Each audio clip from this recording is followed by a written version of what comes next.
You're trying hard, eating less, training more, but your belly fat won't budge? That's not normal. You count calories, yet your body keeps storing fat as if it were at war. Why? Even when you're doing everything right, do you feel stuck, low on energy, and plagued by a hunger that never seems to end? The truth is, most people are fighting the wrong battle. It's not your willpower that's failing. It's an invisible mistake, repeated every day, that confuses your body and sabotages your weight loss, especially around your belly. A mistake that traps you in a vicious cycle of frustration and stagnation. Get ready, because I'm about to show you the #1 mistake preventing you from losing weight and how you can flip that switch today. That stubborn belly fat, that hunger that seems endless, that energy that abandons you, all of it has a cause you can change. In this video, you'll understand why most people are fighting the wrong battle against the scale, and how one sabotaging mistake, repeated every day, is keeping you from having the body and energy you've been working so hard for. I'll show you the mechanism behind it, the chain reaction it creates, and, most importantly, a practical 14-day plan to help you start turning things around. If this is making sense to you, hit the like button now. It really helps the channel grow. If you haven't subscribed yet, subscribe and turn on notifications so you don't miss what's coming next.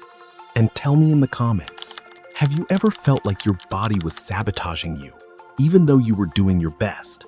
I'll read and reply. Before we go deeper, I want to give you one simple action, a quick win you can try today. For just one day, pay attention to every moment when you eat without feeling real physical hunger. You don't need to change anything, just observe.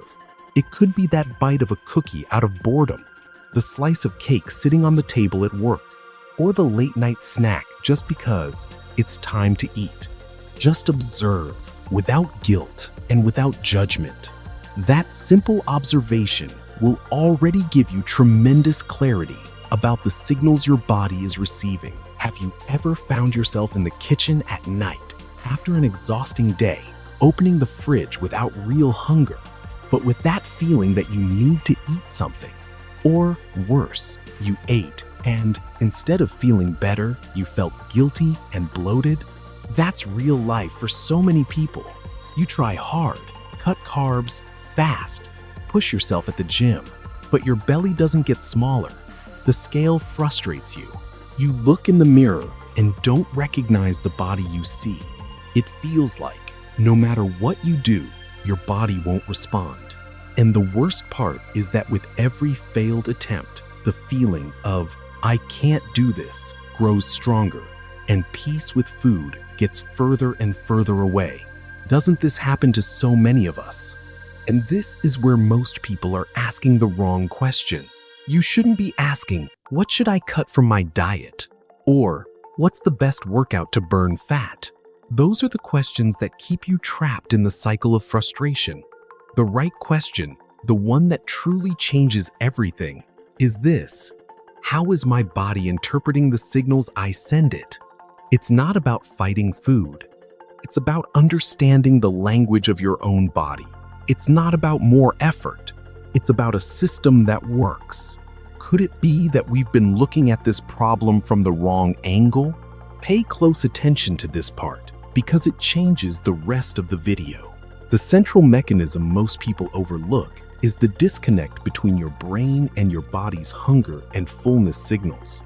Think of your body as a car. It has a fuel tank and a gauge. When the gauge points to empty, you fill up. When it points to full, you stop. Simple, right? But what if the gauge were broken?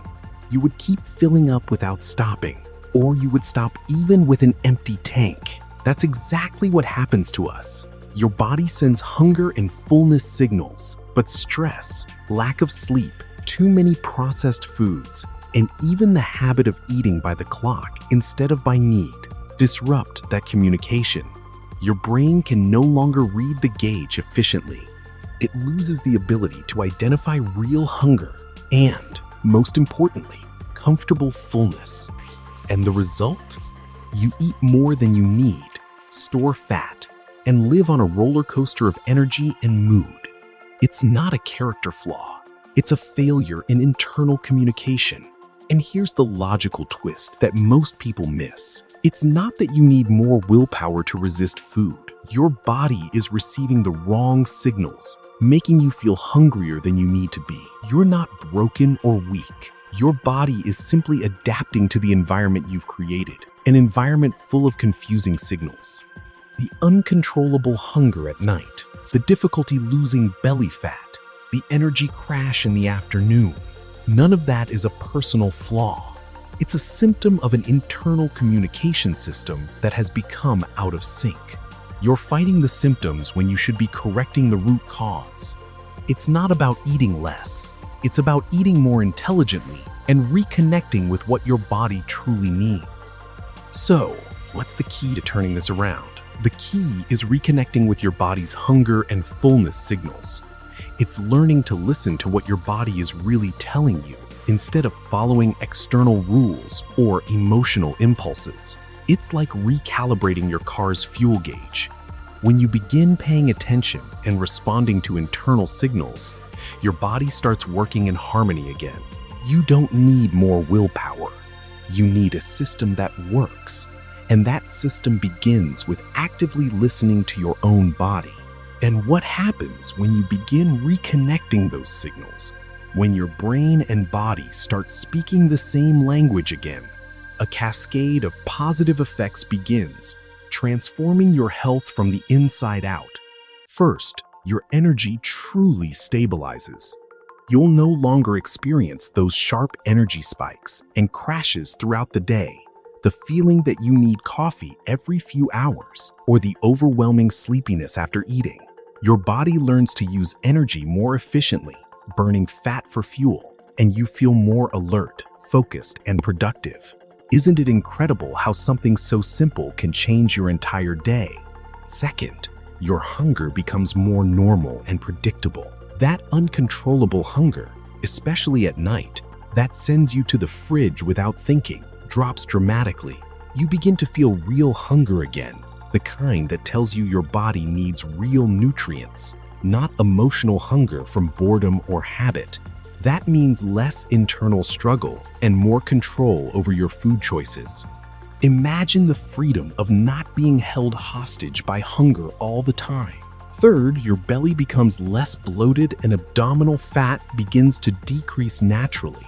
When your body is no longer in a constant state of alert, storing energy because of confusing signals, it can finally access fat stores and use them as fuel. That includes that stubborn visceral fat, which bothers us so much and can be harmful to our health. You begin to see results where they once seemed impossible. Fourth, your sleep improves deeply. With fewer insulin spikes and less cortisol disruption throughout the day, your body can relax more at night. That gives you deeper, more restorative, higher quality sleep. You wake up more rested, with greater mental clarity, ready to take on the day. Who wouldn't want sleep like that? And fifth, you gain lasting peace with food. The guilt, frustration, and cycle of dieting and starting over begin to fade. You return to a healthier, more mindful, intuitive relationship with food without extremes or unnecessary restrictions.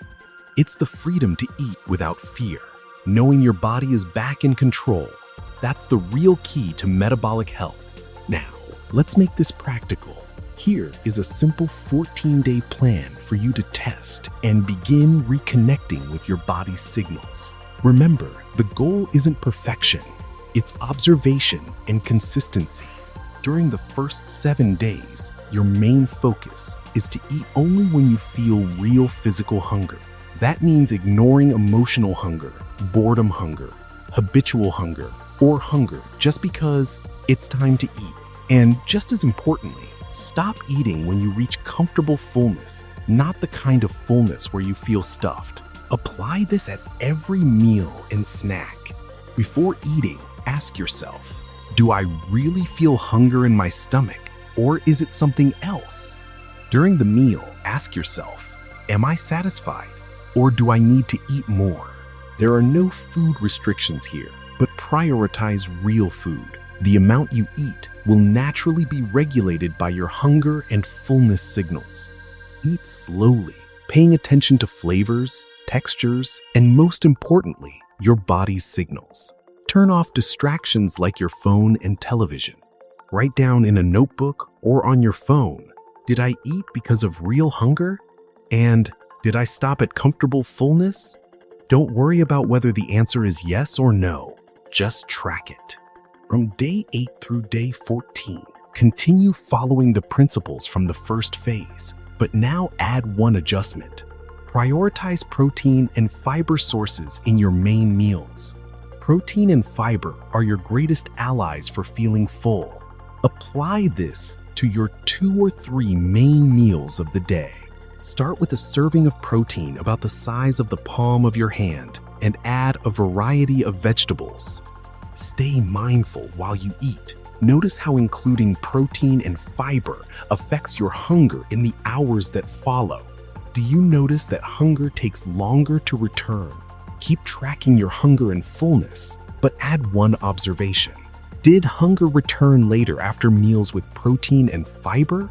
Signs of progress to watch for. You'll notice that nighttime hunger decreases, your energy becomes more stable, bloating goes down, and peace with food begins to return. Your stress levels may even decrease. The goal isn't to suffer, it's to be in control. Pay close attention to this part because it changes the rest of the video. Now that you have the plan, it's crucial to avoid the most common mistakes that sabotage this reconnection process. The first mistake is turning this into another restrictive diet. It's not about banning foods. It's about listening to your body.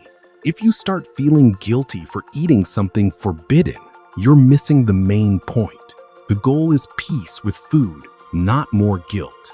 The second mistake is expecting results on the scale in the first few days. The scale is one indicator, but it isn't the only one, and it isn't always the fastest. During the first 14 days, your focus should be on internal signs: more energy, less bloating, more controlled hunger, and better sleep. The scale may take a little longer to reflect these metabolic changes. The third mistake is not tracking and not observing. Remember the quick win? Observation is your most powerful tool. If you don't write things down or reflect on the signals, you lose the opportunity to learn from your own body. It's like trying to drive without looking at the dashboard. The fourth mistake is being too inflexible. Life happens. There will be days when you can't follow the plan perfectly, and that's okay. What matters is long-term consistency, not perfection at every meal. If you get off track one day, start again the next day without guilt. Remember, consistency beats intensity. Now, let's talk about something important: safety and exceptions. This content is educational and does not replace medical advice. If you have any pre-existing health condition, such as type 1 or type 2 diabetes, eating disorders, if you are pregnant, breastfeeding, or taking medication regularly, it's essential to speak with your doctor or dietitian before following any plan. What works for many people may need adjustments for you. Who should avoid this approach or use caution? People with a history of eating disorders should have close professional support, as focusing on hunger and fullness can be a trigger. Children and teenagers also need supervision since their bodies are still developing. What are the warning signs to stop? If you experience persistent dizziness, excessive weakness, extreme irritability, or any significant discomfort, stop the plan and seek guidance. The goal is health, not suffering. Your body sends signals, and we need to learn how to listen to them. This is a process of self-awareness and adjustment, not imposition. To wrap up, let's review the most important points you need to take away from this video. Your body isn't broken.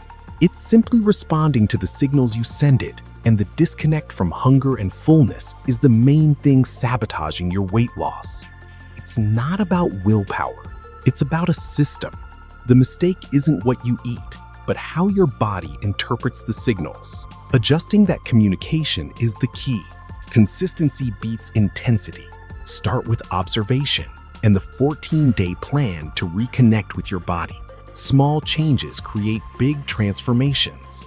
Remember, your body isn't broken. It's adapting to the environment you've created.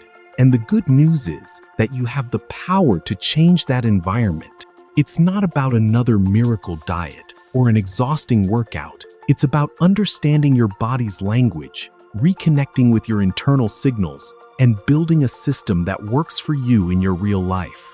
Consistency beats intensity. The goal isn't to suffer, it's to be in control.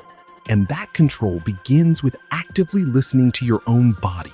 If your energy is always low and you dream of having more vitality so you can take back control of your body, now is the time to act. So hit the like button now, subscribe to the channel, and turn on notifications so you don't miss what's coming next. And tell me in the comments, what is your biggest challenge when it comes to listening to your body's signals? I want to know, and I'll reply.